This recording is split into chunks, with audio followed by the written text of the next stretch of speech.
Alemania, febrero de 1546. Martín Lutero viaja de Wittenberg a Eisleben. El otrora hombre más famoso de Europa se acerca al fin de sus días.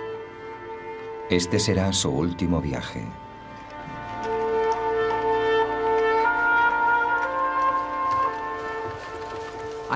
Creo que es imposible escribir la historia de la cultura occidental moderna sin hablar de Lutero y de que hay que luchar por aquello en lo que uno cree.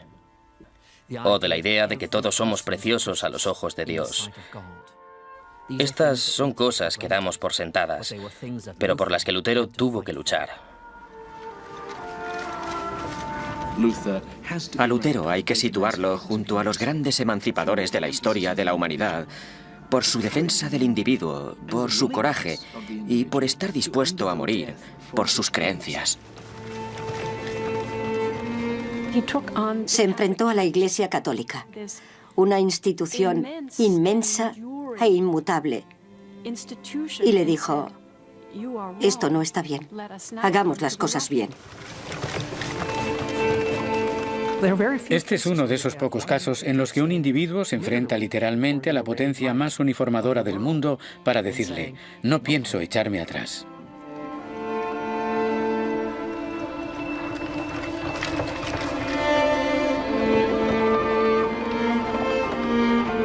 Seguro que no ha habido nadie en 1000 años a quien el mundo haya odiado tanto como a mí. Ojalá nuestro Señor me aconseje y me lleve pronto con él. Con gusto alargaría el cuello para que sobre él cayese toda la furia de un trueno y me derribase. Amén.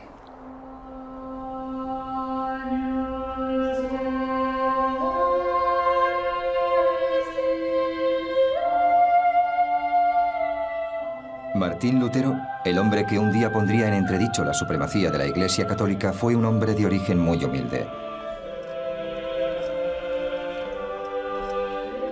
Creció en una pequeña ciudad llamada Eisleben, en el norte de Alemania. Una afanosa comunidad donde la Iglesia era la mayor autoridad. Lo más destacado de la religión en la Baja Edad Media era el cristianismo, la única religión posible. La suya era la única gran historia que se podía contar. Una historia que de hecho se contaba sistemáticamente y que formaba parte integral de las instituciones allí donde uno iba.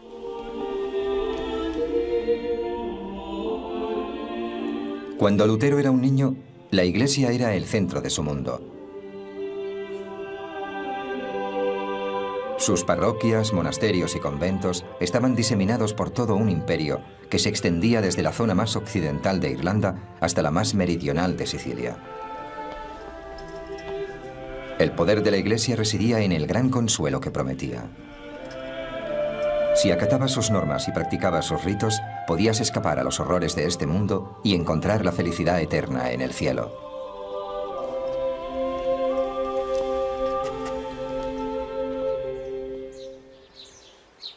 Pero la Iglesia ejercía tanto control sobre la vida en la tierra como en el cielo. Sus reglas y preceptos impregnaban todos los aspectos de la vida diaria. La Iglesia decía qué nacimiento era legítimo. Decía qué matrimonios eran legales. Decía qué testamentos eran válidos. Y en este sentido se inmiscuyó, junto a su sistema legal, en las vidas de la gente de a pie de todos los lugares, no solo en la de sus propios miembros, sino en las del resto de la comunidad. Como muchos otros a su alrededor, el joven Lutero acataba los preceptos de la Iglesia. Había trabajado como monaguillo y había cantado en el coro. Hasta aquí, una imagen de paz y armonía. Mi vida en casa solo parece haber causado dolor y angustia.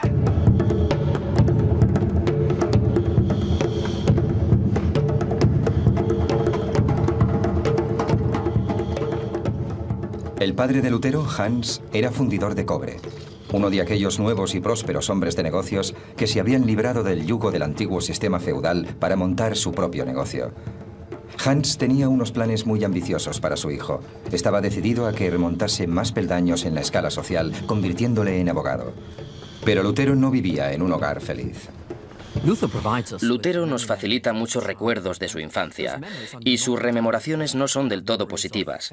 Recuerda la frustración que sentía, cómo su padre le castigaba por sus fracasos o por su desobediencia, y creo que la impresión que da es la de alguien con muy baja autoestima. Alguien que cree que no va a estar a la altura de lo que los demás esperan de él. Hans Lutero juzgaba con dureza a su hijo. En una ocasión, mi padre me azotó tan fuerte que me escapé. Le odié hasta que finalmente logró recuperar mi afecto. Y por lo visto, la madre de Lutero no era mucho más comprensiva. Una vez mi madre me golpeó hasta hacerme sangrar por haber robado una nuez. El miedo al castigo y al fracaso marcaría a Lutero para el resto de sus días. Sin embargo, eso no le empujó a satisfacer las ambiciones de su padre, sino a una espectacular rebeldía.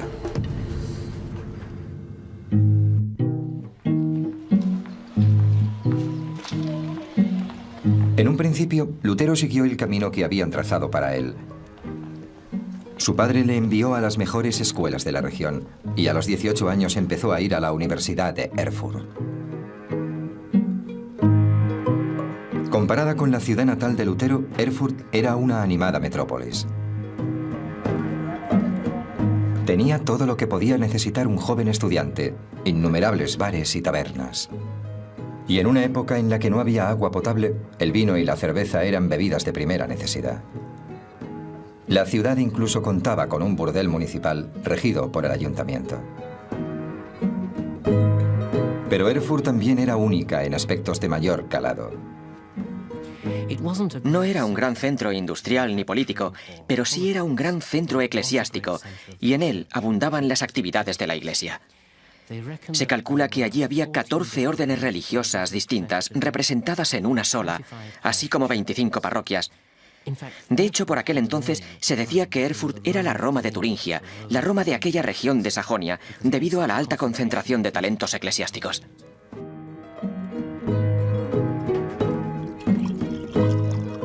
En Erfurt, Lutero floreció, se convirtió en un músico entusiasta y forjó muy buena amistad con varios compañeros de estudios.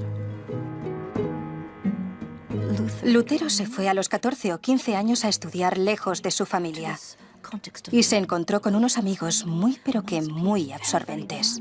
Los lazos entre aquellos jóvenes podían ser muy fuertes. Eran unos lazos muy estrechos que hacían que se sintiesen miembros de una misma familia. En aquel punto de su vida, los amigos se convirtieron en todo lo que tenía. Lutero estudió con ahínco, se licenció en artes y obtuvo una maestría. Lo único que le quedaba para ser todo lo que su padre esperaba de él era tomar el último curso de leyes. Pero de pronto, todas las convicciones en la vida de Lutero se vinieron abajo.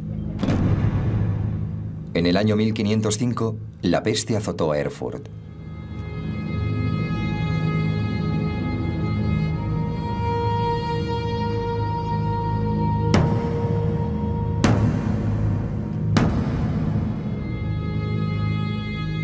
La enfermedad se propagó fuera de control por las estrechas calles de la ciudad, sembrando la muerte y la angustia a su paso.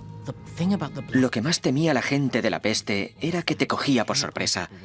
Algunos cayeron, otros se libraron. Algunas ciudades quedaron devastadas, mientras otras muy cercanas no se vieron afectadas. Era algo inexplicable. Por aquel entonces nadie sabía cómo se contraía, nadie sabía por qué se contraía. Lo único que había era una sensación generalizada de que Dios les estaba castigando por sus pecados. Era una terrible y visible muestra de castigo.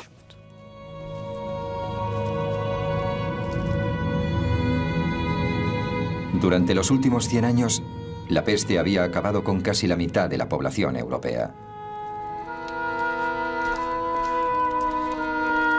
Pero la epidemia atacaba ahora a Lutero directamente. 3 de sus amigos murieron víctimas de la enfermedad. Y aquella visión de la mortalidad del hombre y el miedo a la ira de Dios traería consigo el primer cambio radical en la vida de Lutero.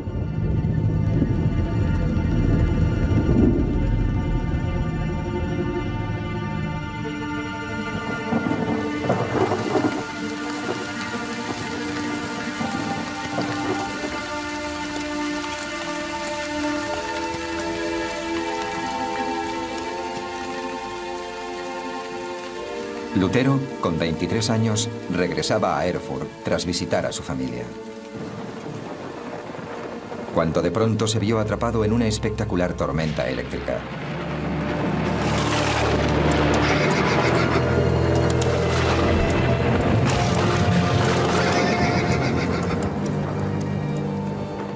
Nadie sabe exactamente qué le ocurrió a Lutero aquella noche, pero le afectó en lo más profundo de su ser.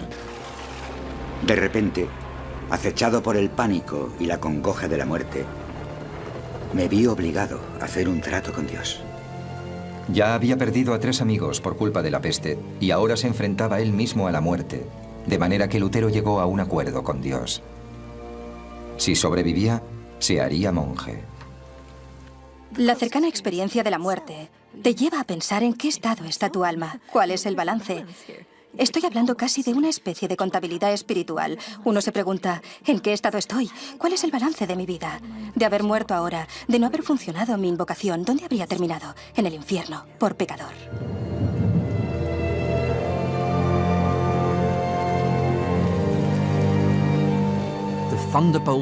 Aquel rayo le señaló 2 caminos.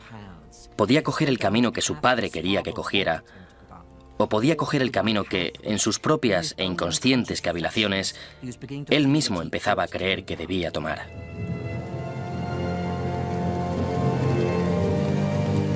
Fue el momento en que tomó las riendas de su propia vida.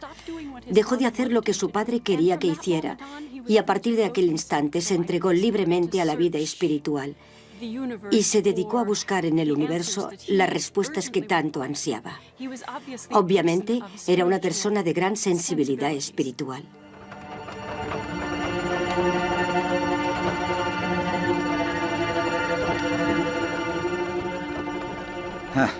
Cómo se enfureció mi padre al averiguar que su hijo no iba a convertirse en abogado.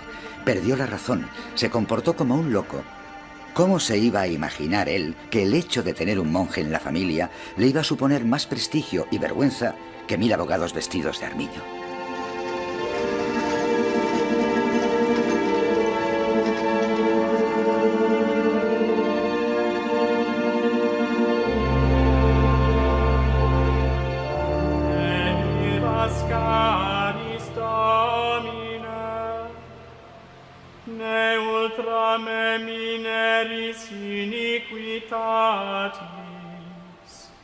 Ecce civitas sancti facta est deserta, Sion deserta facta est, Jerusalem desolata est. Los monasterios y conventos de Europa eran una sociedad en sí mismos. Ofrecían a los fieles una vida dedicada a la plegaria, la meditación y la búsqueda de la salvación.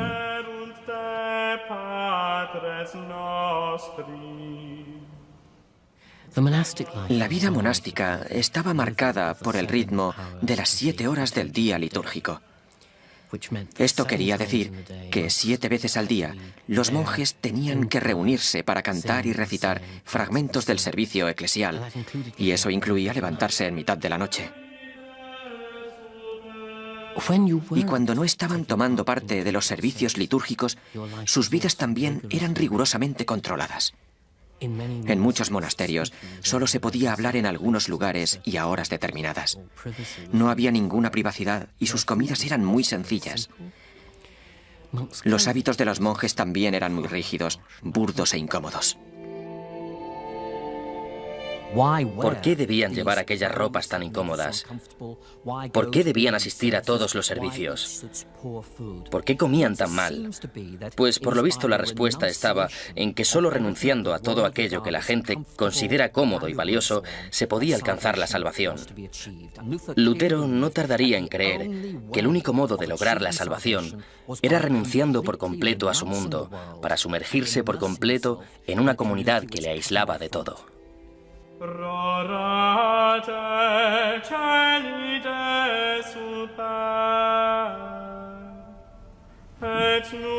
2 semanas después de aquella noche en el bosque, Lutero se unió a una de las órdenes monásticas más severas de Alemania, los monjes agustinos de la estricta observancia. Se cortó el pelo, se vistió con la túnica blanca de los monjes novicios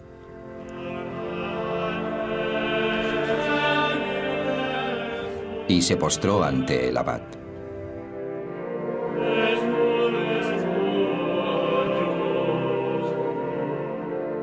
Acababa de ingresar en el mismísimo seno de la Iglesia Católica.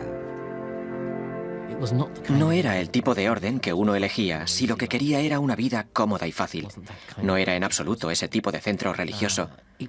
Sin embargo, creo que era una buena orden para alguien espiritual y mentalmente dotado.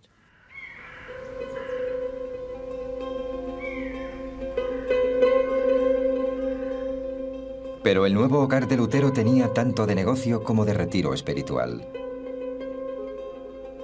El abad dirigía un próspero negocio de tintado de prendas.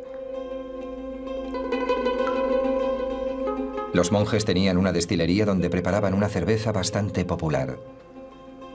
Y encima, el monasterio era propietario de toda una serie de tierras en el vecindario, cuyas rentas y diezmos le proporcionaban unos ingresos sustanciosos. Todo esto quedaba minuciosamente registrado en los dilatados libros de cuentas del monasterio. La Iglesia no pedía ayuda a sus feligreses, se la exigía, se la imponía. Tenía derecho para recaudar el diezmo, que no era precisamente una contribución voluntaria, sino un tipo de impuesto que estabas obligado a pagar si no querías que te llevaran a juicio.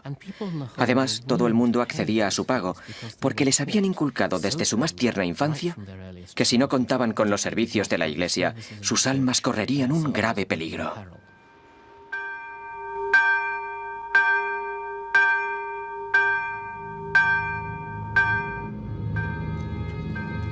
Estos abusos de la Iglesia terminarían por ofender y disgustar a Lutero. Aunque de momento, lo único que le preocupaba era su alma. Se lanzó de lleno a la vida austera y solitaria que la Iglesia reserva a sus más devotos seguidores. No tardó en pasar del hábito blanco de los novicios al negro de los monjes consumados. Aquella era la única ropa que ahora poseía. No estaba allí para divertirse o para burlarse de la institución, ni tampoco para pasar el rato. Aquella vida suponía, por citar algunos ejemplos, suponía ayuno recurrente, realmente suponía una negación constante de todo lo físico. La estricta rutina de estudio y plegaria de los monjes iba acompañada de un régimen de persecución de lo carnal. Alentaban a los iniciados a dormir sin sábanas ni mantas e incluso a fustigarse.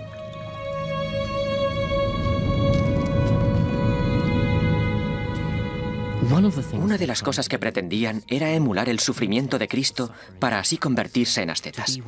Creían que al dominar sus deseos carnales, al dejar de necesitar la comida, la compañía sexual y las comodidades de la vida, se estaban identificando con Cristo.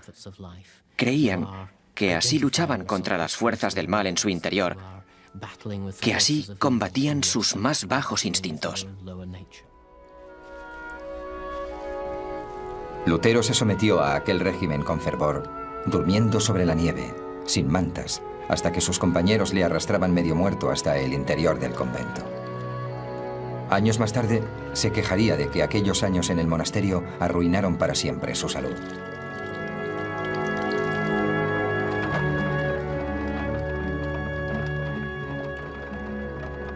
Si alguna vez un monje mereció ganarse el cielo por su devoción, ese fui yo. De haber seguido un tiempo más con aquella vida, me habría matado con vigilias, las plegarias, las lecturas y demás trabajos. Todo lo que Lutero hizo a lo largo de su vida lo hizo a conciencia. Lutero lo hacía todo al 100%, al 110%. Y si a Lutero se le había metido en la cabeza hacerse monje, pues lo iba a dar todo, se iba a entregar en cuerpo y alma. Fue un buen monje.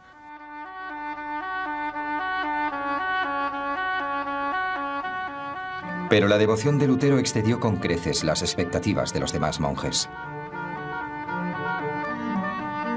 Cada vez le preocupaba más no complacer nunca a Dios, no llegar nunca a ganarse el cielo. el hecho de haber cambiado a un padre implacable por otro aún más difícil de complacer. Lutero hablaba claramente de su sentimiento cada vez mayor de impotencia. Creía que nunca lograría salvarse.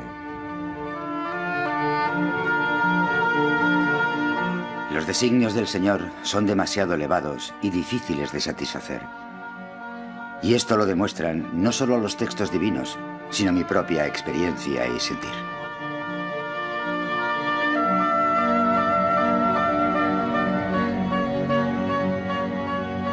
Cuanto mayor era su desesperación, más se volcaba Lutero en los rituales de la Iglesia.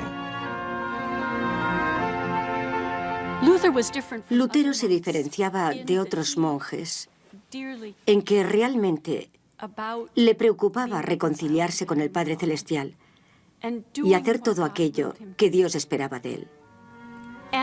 Podemos ver su búsqueda, su agonía, su profunda gravedad. Solo quedaba confiar en que encontrase el camino. De lo contrario, iba a llevar una existencia muy tormentosa.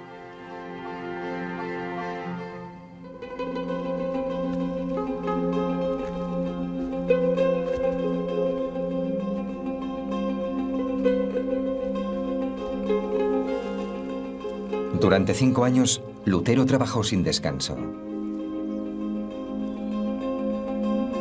Hasta que en 1510 le ofrecieron una breve escapada a su vida de enclaustramiento.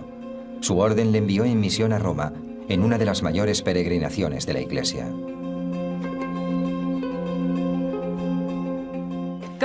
El viaje a Roma era una peregrinación muy especial, ya que era la capital de la Iglesia Católica Romana y desde una perspectiva occidental, la capital del cristianismo.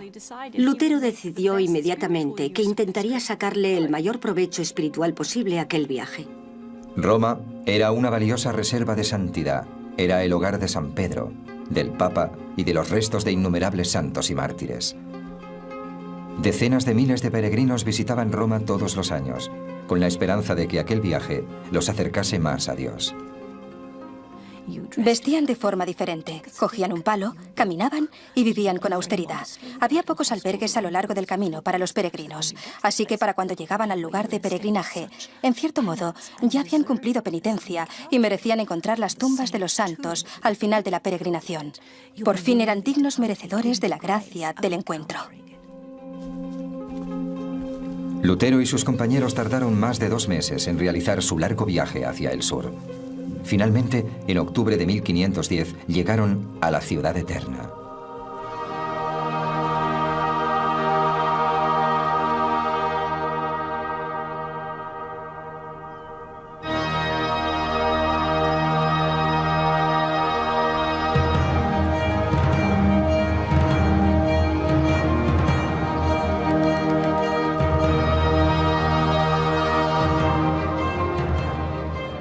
Lutero llegó a Roma cuando el Renacimiento se encontraba en su mayor apogeo.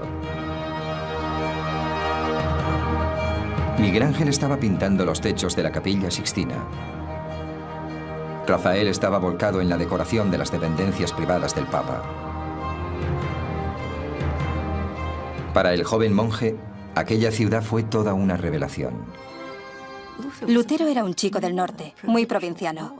Para entonces, había vivido solamente en 3 ciudades durante toda su vida, así que no había visto gran cosa, y llegar allí y ver los séquitos de los cardenales, los grandes palacios, y encontrar un clima completamente distinto, comidas distintas, olores distintos, debió de extrañarle enormemente.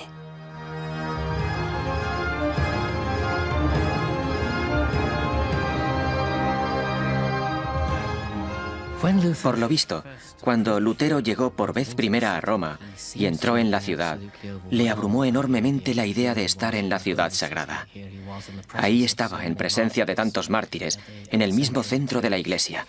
Estaba tan deslumbrado que el brillo tardó poco en desvanecerse, aunque finalmente lo hizo. Entre los palacios y las majestuosas iglesias, Lutero descubrió una institución muy mundana.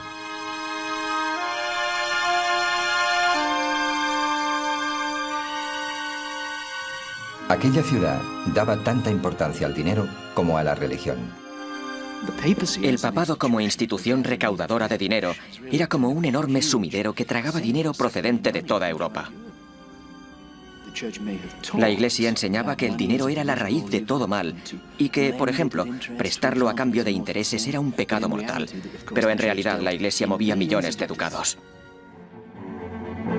En realidad, Lutero había llegado a la sede principal de una gran corporación europea, sustentada en los beneficios de monasterios como el suyo, en la donación de sus fieles y en los impuestos que cobraba por todo, desde una licencia matrimonial a un cardenalato.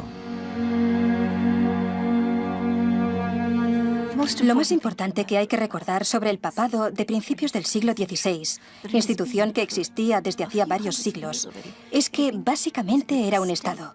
Un Estado con todas las características de un Estado. Tenía burocracia, palacios, magníficos edificios. Tenía lo mismo que un gran príncipe renacentista.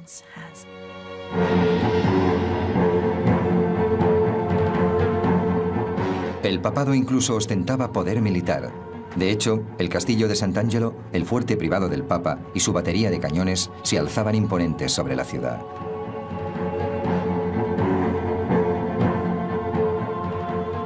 No obstante, el Papa Julio II rara vez estaba ahí. Prefería pasar el tiempo haciendo campaña por Europa, a la cabeza del ejército papal. Los hombres que llegaban a lo más alto de la Iglesia solían ser duros hombres de negocios. Y la necesidad de contar con aquella especie de directores y políticos tan poderosos explica por qué Roma era un lugar espiritual lleno de gente tan poco espiritual.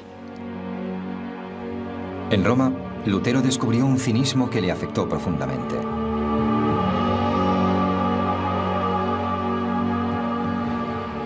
Él contaba que en una ocasión, mientras rezaba tímidamente durante el servicio de una de las magníficas iglesias de la ciudad, el cura sentado a su lado le dijo: «Acabe pronto, ¿quiere?». Y después, mientras alzaba la hostia sagrada en la que creía que se había transformado el cuerpo de Cristo, otro cura murmuró: «Pan eres y pan seguirás siendo».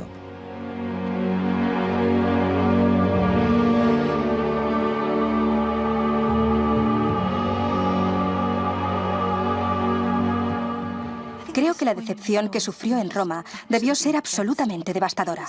De repente se encuentra con una situación que él estaba dispuesto a vivir como una experiencia sublimadora. Se encuentra en la sede de la institución a la que él sirve y descubre que allí nadie habla su mismo idioma, en más de un sentido.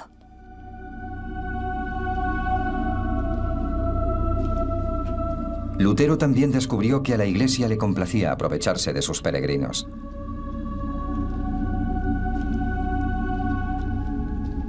Le permitieron visitar previo pago la cripta de una iglesia. Allí podría ver los restos de 46.000 mártires cristianos.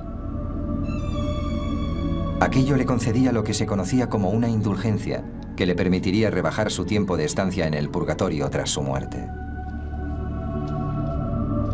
El purgatorio era el lugar donde los cristianos expiaban sus culpas, a veces durante miles de años, antes de poder entrar en el cielo.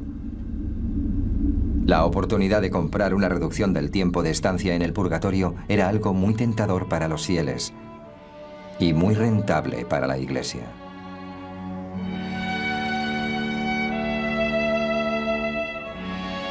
Mientras Lutero iba de un lugar de peregrinaje a otro, desesperado por encontrar la salvación, un miedo cada vez mayor se apoderaba de él.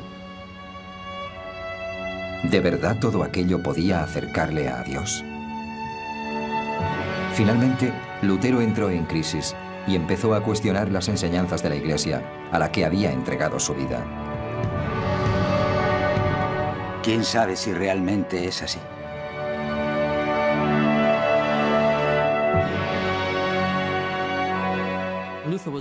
Lutero estaba claramente desilusionado con Roma, no solo por su superficialidad espiritual, sino porque, sencillamente, sentía que Roma no era un reflejo del cristianismo tal y como él lo entendía.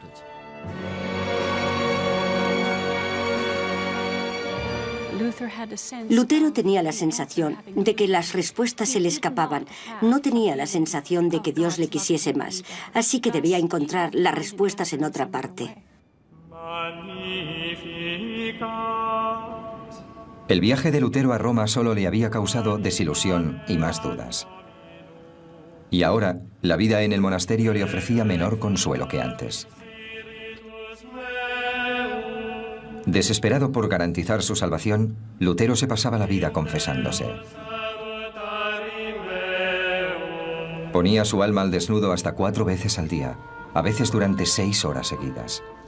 El resto del tiempo se lo pasaba cumpliendo penitencia.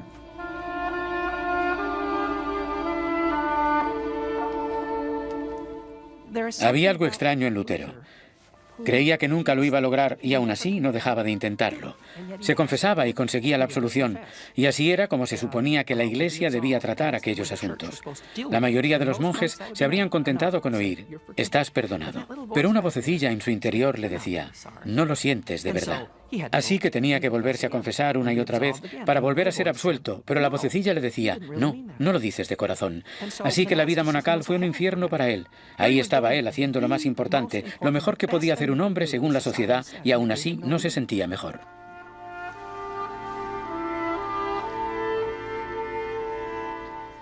Su cabeza era un hervidero, y aún así seguía sin obtener respuestas. Seguía sintiéndose terriblemente culpable. ¿Cómo es que la vida monacal ha funcionado para decenas, para cientos de miles de hombres a lo largo de la historia del cristianismo? ¿Cuál es mi problema?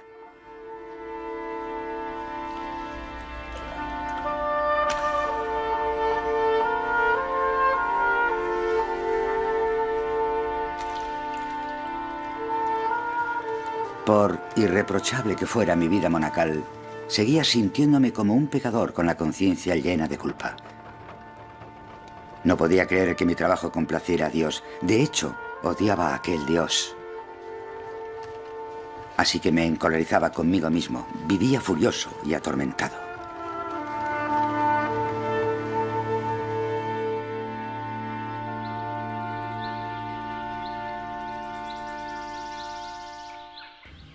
La sabiduría y la perspicacia de otro hombre permitieron a Lutero escapar de la presión de su propia angustia y le pusieron inconscientemente en la senda de la revolución.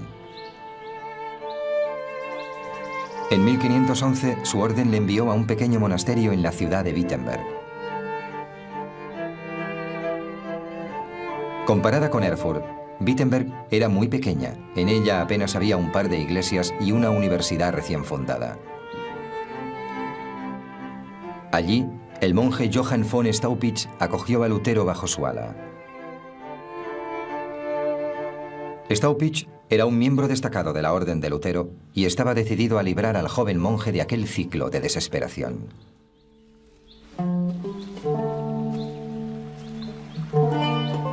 Staupitz informó a Lutero de que había decidido convertirle en profesor de estudios bíblicos de la nueva Universidad de Wittenberg.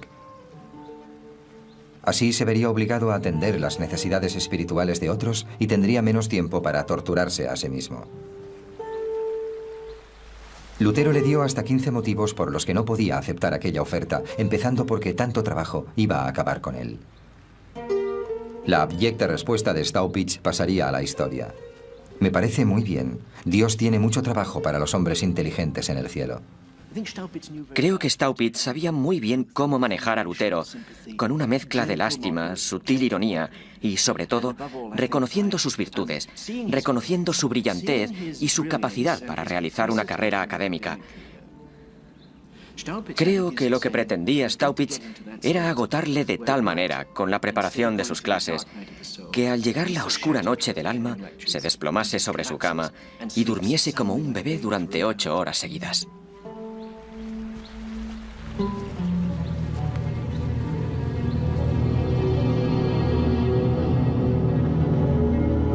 La intuición de Staupitz resultó ser muy certera. Enfrentado a una clase llena de estudiantes a los que explicar la Biblia, Lutero se vio obligado a involucrarse con el mundo y a dejar de fustigarse por sus defectos. Tenía que decir a toda una clase qué era cada cosa. Ya no había tiempo para meditar en su celda, ni para discutir con otros monjes. Ahora tenía que imponer su autoridad.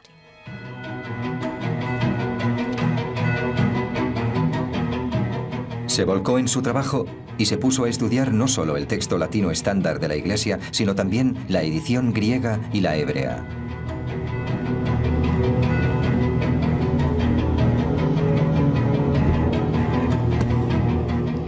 Y mientras reflexionaba, tomaba notas y razonaba sobre su trayectoria a través de su fe, Lutero tuvo una revelación. Una revelación que cuestionaba todo lo que le habían enseñado sobre su Iglesia. Lutero había crecido creyendo que la persona que se salvaba era aquella que luchaba y se esforzaba por salvarse. Ahora empezaba a darse cuenta de que para salvarte solo tenías que extender y abrir tus manos vacías para recibir aquel regalo que Dios quería darte.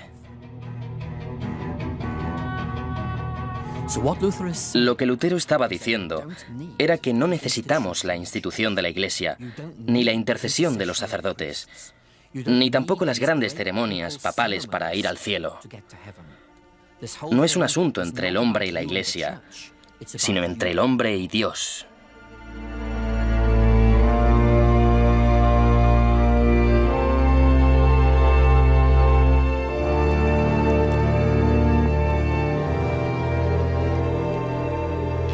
Fue un momento revolucionario. Durante toda su vida, Lutero había creído que solo a través de los rituales de la Iglesia se podía alcanzar la salvación. Pero ahora se daba cuenta de que la salvación era algo que el individuo debía negociar directamente con Dios. No había institución mundana que pudiera creer por ti, expiar tus culpas o interceder entre tú y tu Dios. Sentí que había vuelto a nacer y que las puertas del cielo se abrían para mí.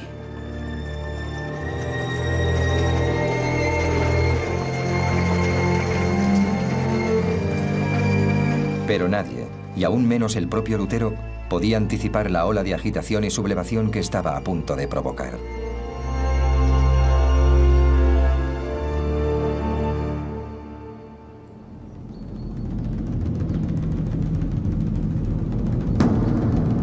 Habían pasado 7 años desde la visita de Lutero a Roma. Y en aquel tiempo el Papa Julio II había muerto. Le había sucedido León X. Y León era un hombre entregado a los placeres carnales. En sus banquetes normalmente había un gran pastel de postre del que salían niños pequeños desnudos.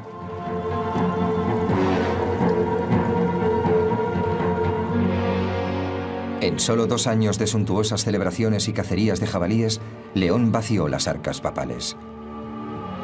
Se vio obligado a detener las obras de la mayor extravagancia de la Iglesia hasta la fecha, la gloriosa Basílica de San Pedro. Es uno de los mayores proyectos de construcción en la historia de Europa y todos los grandes artistas, escultores y arquitectos del Renacimiento italiano, sin excepción, participaron en él. Eso sí, tragó dinero como solo un proyecto de construcción de esta magnitud podía hacerlo. León se mostraba despreocupado. Y para volver a llenar sus arcas, recurrió a uno de los mejores métodos que tenía la Iglesia para recaudar dinero: la venta de indulgencias, o lo que es lo mismo, cobrar a los fieles por entrar en el cielo. Las cartas de indulgencia eran pedazos de papel que vendían por un módico precio que, dicho sea de paso, cambiaba según las posibilidades de cada uno y que aseguraban al portador el perdón de sus pecados. Las indulgencias de León tenían una serie de ventajas únicas. Se podían comprar no solo para uno mismo, sino también para los parientes muertos. Y encima, perdonaban una serie de pecados inimaginables. Incluso se decía que, de haber sido posible, habrían absuelto a aquellos que hubiesen mantenido relaciones sexuales con la Virgen María. En definitiva, la salvación a cambio de dinero.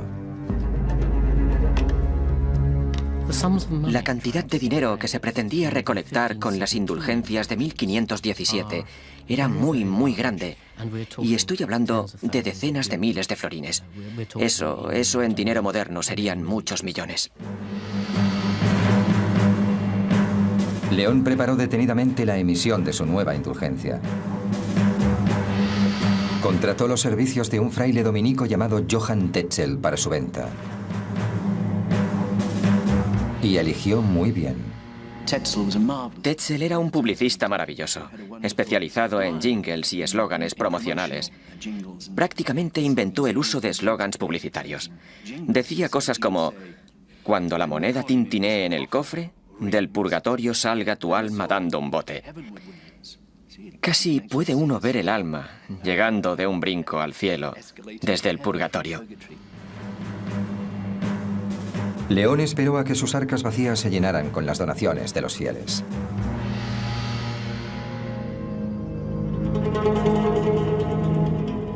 El principal mercado de Tetzel para la venta de indulgencias fue Alemania. Los habitantes de Wittenberg se enteraron rápidamente de la reducción de condena que ofrecía la Iglesia.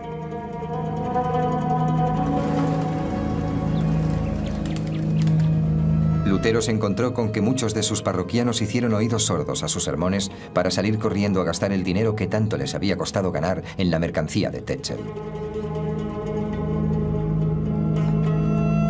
Pero a Lutero, su momento de revelación le había dejado un mensaje claro y simple. La salvación era un regalo de Dios, un regalo que se recibía a través de la fe.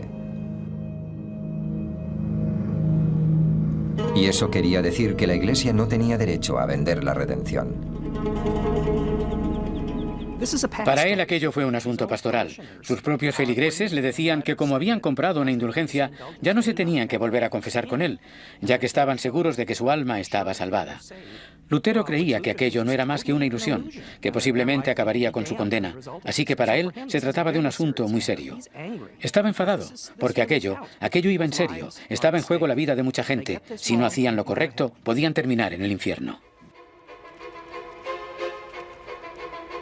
Aquel monje que en otros tiempos había sido el siervo más devoto de la Iglesia, ahora se enfrentaba a la institución a la que había dedicado su vida. La noche del 31 de octubre de 1517, Lutero se sentó y redactó una larga y vehemente lista de críticas. 95 balas o tesis dirigidas al Papa y a su comercio de indulgencias.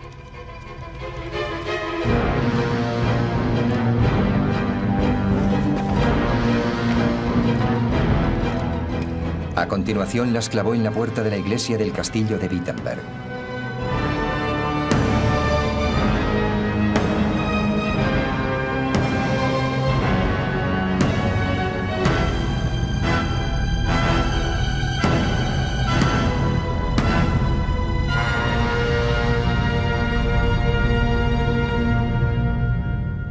Fue un ataque flagrante al mayor poder del momento.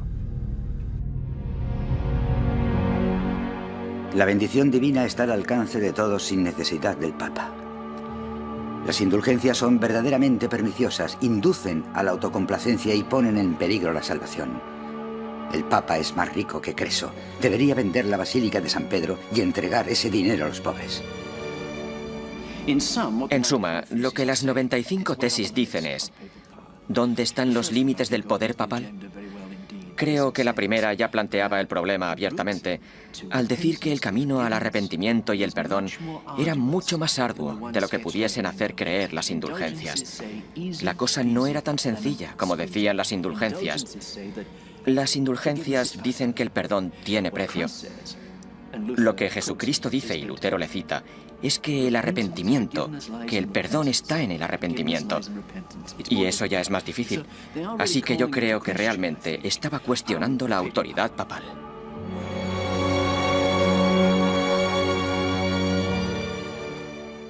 Era un asunto de fe.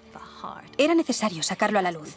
Por eso apelaba a aquellos que se atrevían a defender aquellas prácticas o abusos para que saliesen y demostrasen que estaban en lo cierto. Según él, para abrir el debate solo hacían falta las Sagradas Escrituras. Las Sagradas Escrituras y capacidad de raciocinio. Se cuestionó mucho si la intención de Lutero era causar perjuicio. De hecho, lo de clavar textos en la puerta de la iglesia para su discusión académica era una práctica habitual. Su finalidad no era la publicación. estaban en latín y el lenguaje era en ocasiones técnico y de difícil comprensión.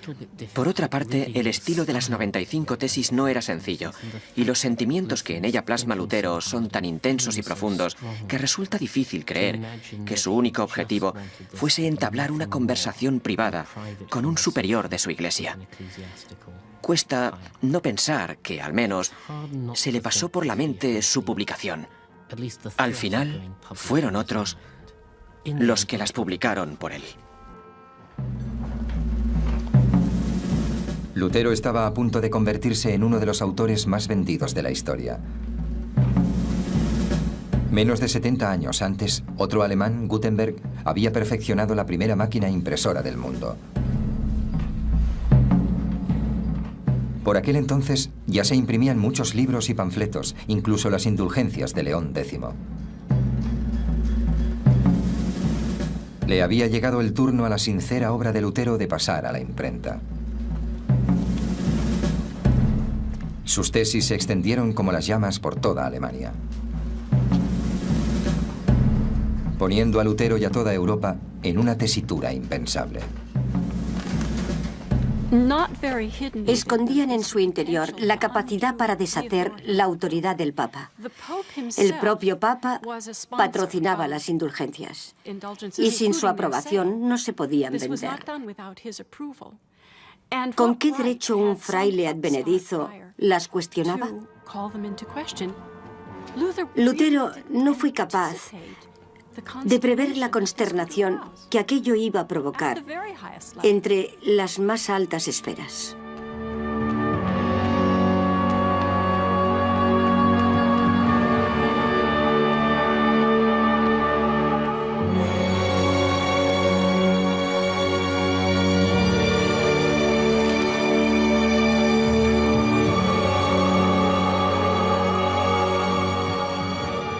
Aunque no era gratuito que la Iglesia Católica ostentase el poder desde hacía más de 1000 años. De hecho, tenía un nombre para los hombres como Lutero: herejes. Y la pena por herejía era la muerte.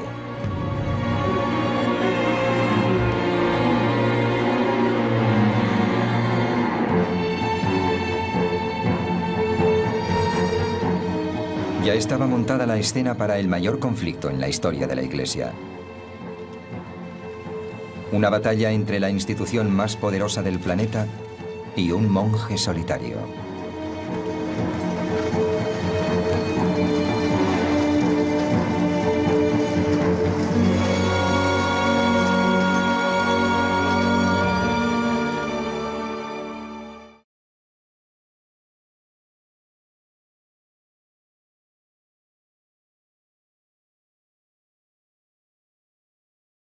¿Qué nacimiento era legítimo? Decía qué matrimonios eran legales. Decía qué testamentos eran válidos. Y en este sentido se inmiscuyó, junto a su sistema legal, en las vidas de la gente de a pie de todos los lugares, no solo en la de sus propios miembros, sino en las del resto de la comunidad. Como muchos otros a su alrededor, el joven Lutero acataba los preceptos de la Iglesia. Había trabajado como monaguillo y había cantado en el coro. Hasta aquí, una imagen de paz y armonía. Mi vida en casa solo parece haber causado dolor y angustia.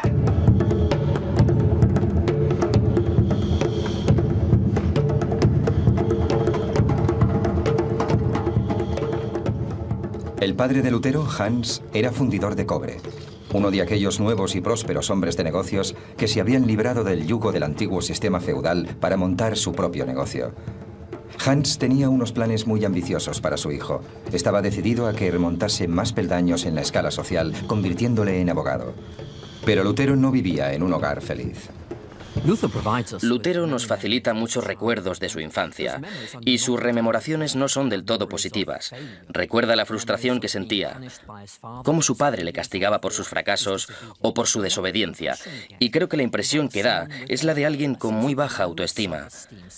Alguien que cree que no va a estar a la altura de lo que los demás esperan de él. Hans Lutero juzgaba con dureza a su hijo.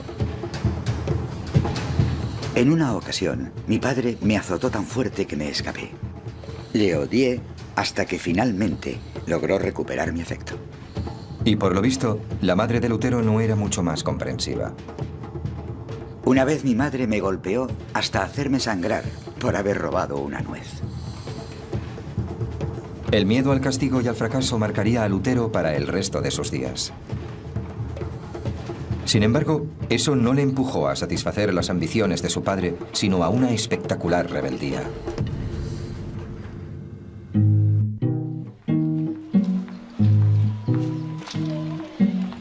En un principio, Lutero siguió el camino que habían trazado para él. Su padre le envió a las mejores escuelas de la región y a los 18 años empezó a ir a la Universidad de Erfurt. Comparada con la ciudad natal de Lutero, Erfurt era una animada metrópolis. Tenía todo lo que podía necesitar un joven estudiante, innumerables bares y tabernas. Y en una época en la que no había agua potable, el vino y la cerveza eran bebidas de primera necesidad. La ciudad incluso contaba con un burdel municipal regido por el ayuntamiento. Pero Erfurt también era única en aspectos de mayor calado. No era un gran centro industrial ni político, pero sí era un gran centro eclesiástico, y en él abundaban las actividades de la Iglesia. Se calcula que allí había 14 órdenes religiosas distintas representadas en una sola, así como 25 parroquias. De hecho, por aquel entonces se decía que Erfurt era la Roma de Turingia, la Roma de aquella región de Sajonia, debido a la alta concentración de talentos eclesiásticos.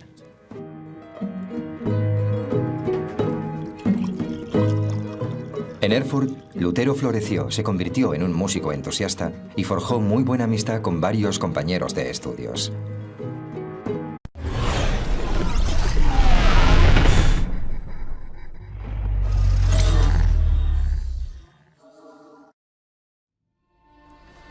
Alemania, febrero de 1546. Martín Lutero viaja de Wittenberg a Eisleben. El otrora hombre más famoso de Europa se acerca al fin de sus días. Este será su último viaje.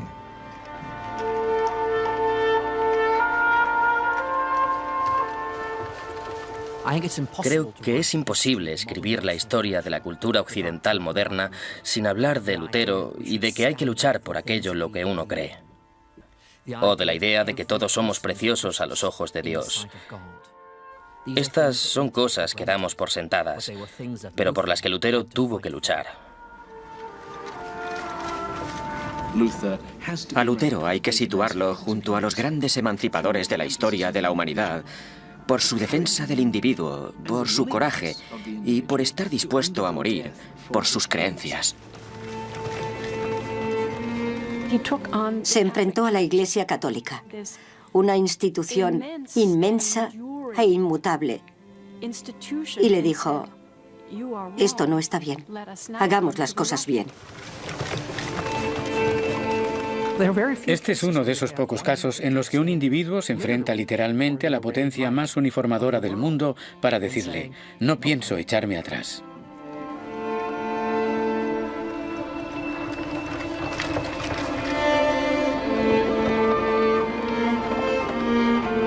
Seguro que no ha habido nadie en 1000 años a quien el mundo haya odiado tanto como a mí.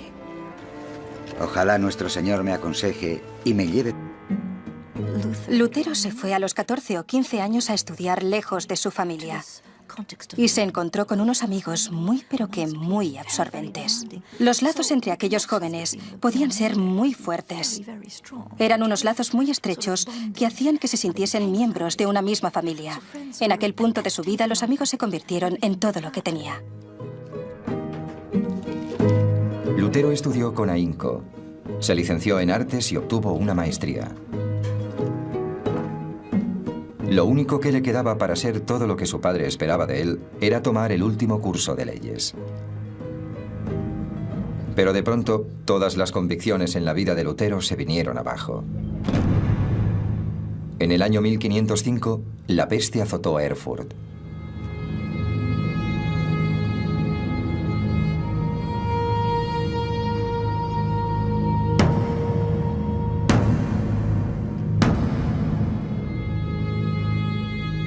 La enfermedad se propagó fuera de control por las estrechas calles de la ciudad, sembrando la muerte y la angustia a su paso. Lo que más temía la gente de la peste era que te cogía por sorpresa. Algunos cayeron, otros se libraron. Algunas ciudades quedaron devastadas, mientras otras muy cercanas no se vieron afectadas. Era algo inexplicable. Por aquel entonces nadie sabía cómo se contraía, nadie sabía por qué se contraía. Lo único que había era una sensación generalizada de que Dios les estaba castigando por sus pecados. Era una terrible y visible muestra de castigo.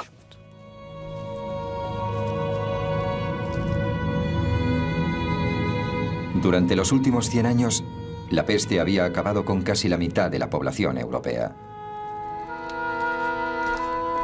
Pronto con él. Con gusto alargaría el cuello para que sobre él cayese toda la furia de un trueno y me derribase. Amén.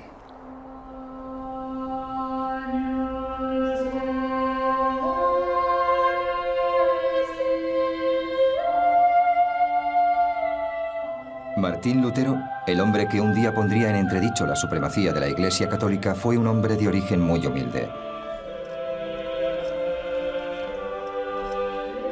Creció en una pequeña ciudad llamada Eisleben, en el norte de Alemania. Una afanosa comunidad donde la Iglesia era la mayor autoridad. Lo más destacado de la religión en la Baja Edad Media era el cristianismo, la única religión posible. La suya era la única gran historia que se podía contar. Una historia que de hecho se contaba sistemáticamente y que formaba parte integral de las instituciones allí donde uno iba.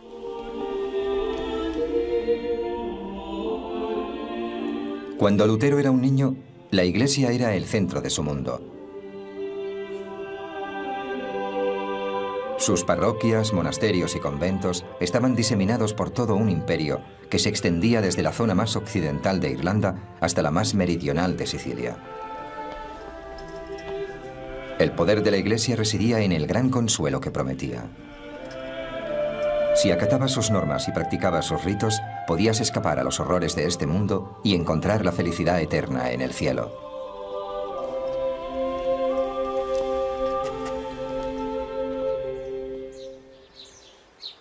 Pero la Iglesia ejercía tanto control sobre la vida en la tierra como en el cielo. Sus reglas y preceptos impregnaban todos los aspectos de la vida diaria. La Iglesia decía